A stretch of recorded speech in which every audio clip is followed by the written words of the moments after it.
Welcome to Mental Models Daily, where we explore one mental model each day to help you elevate your daily decision-making.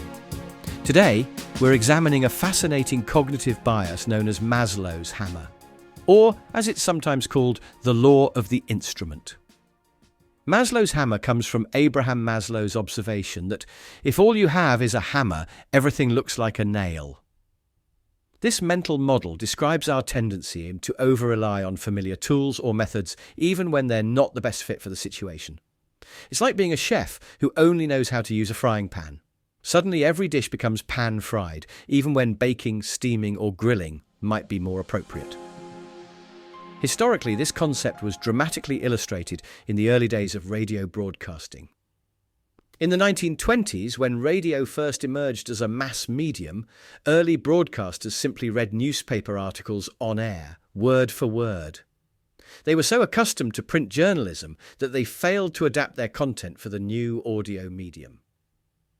It wasn't until broadcasters developed new techniques like conversational writing and sound effects that radio's true potential was unleashed. It's like trying to eat soup with a fork, simply because that's the utensil you know best. In the modern business world, consider the case of BlackBerry's response to the touchscreen revolution. BlackBerry, formerly RIM, was convinced that physical keyboards were essential for business professionals. This was their hammer. Even as touchscreen technology evolved and consumer preferences shifted, they kept refining their physical QWERTY keyboards, making them more precise and durable.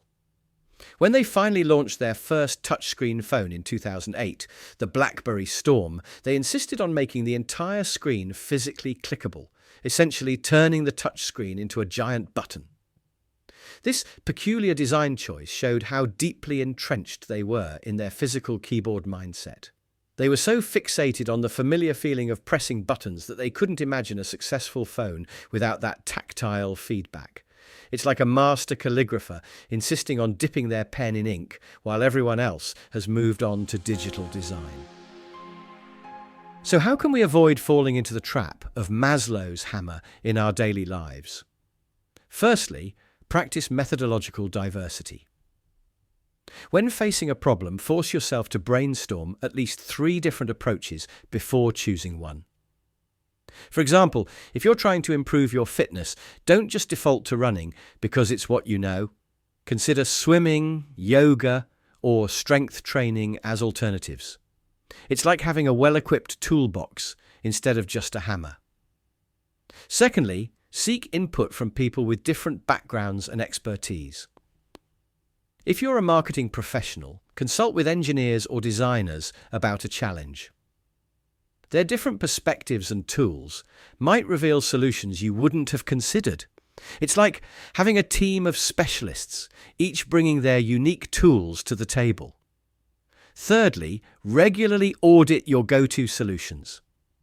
Ask yourself, am I choosing this approach because it's truly the best option, or simply because it's the most familiar? For instance, if you always handle workplace conflicts by calling formal meetings, consider whether sometimes a casual conversation might be more effective. It's like regularly reviewing your toolbox to ensure you're using the right tool for each job.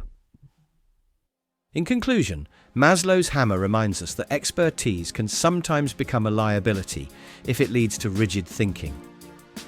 True mastery isn't just about being highly skilled with one tool. It's about knowing when to use different tools for different situations. By expanding our toolkit and remaining flexible in our approach, we can avoid the pitfall of seeing every problem through the lens of our favorite solution. Thank you for joining me today on Mental Models Daily. Until next time, may your toolkit be diverse, your mind be flexible, and your solutions be well matched to your challenges. For more mental models, please visit mentalmodelsdaily.com or find us on X or Instagram.